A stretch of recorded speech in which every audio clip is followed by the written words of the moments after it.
Darah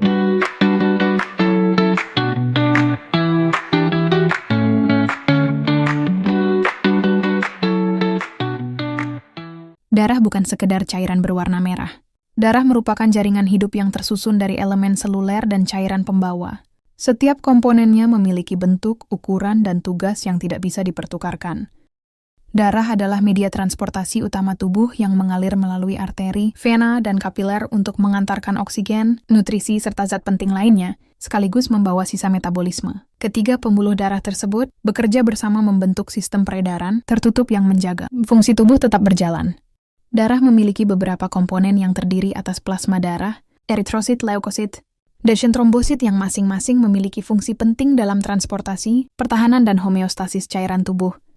Plasma darah merupakan cairan berwarna kekuningan yang menyusun sekitar 55% dari total volume darah dalam tubuh manusia. Komponen plasma darah terdiri dari bagian terbesar berupa air, sebanyak 95%, protein sebanyak 78%, dan sisanya sekitar 1-2% terdiri dari berbagai nutrien, elektrolit, gas terlarut, dan produk-produk metabolisme.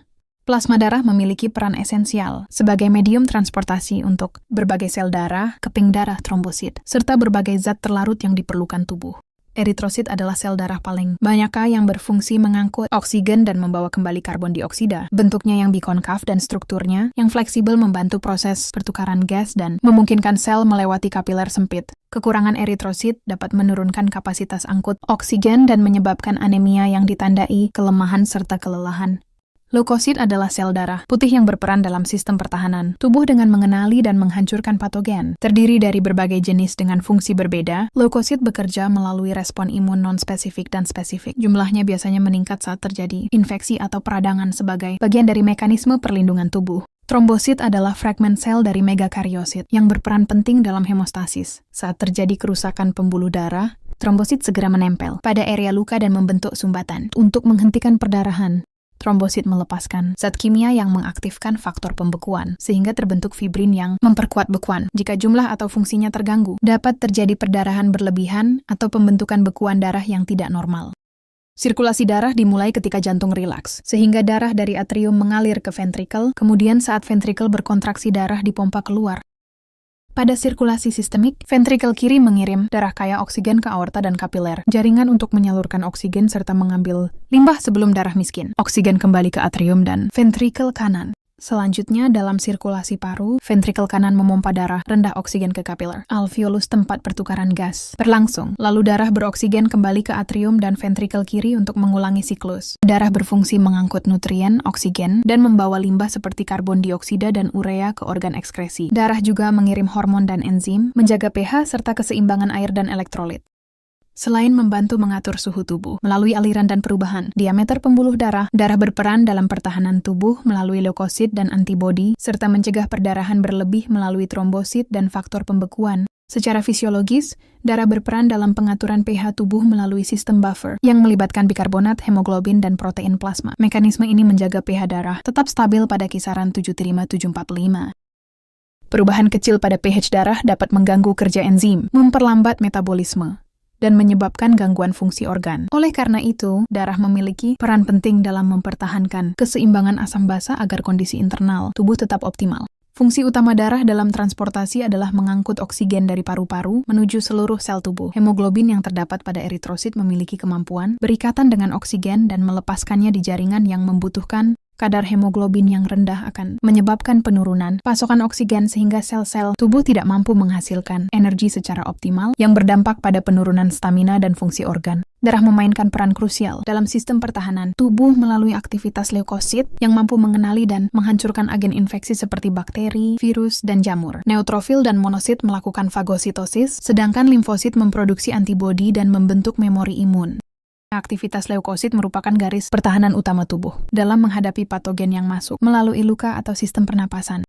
Selain sel darah putih, plasma darah juga mengandung antibodi yang termasuk dalam kelompok imunoglobulin. Antibodi ini bekerja dengan cara mengikat antigen dari mikroorganisme berbahaya sehingga memudahkan penghancurannya oleh sel imun.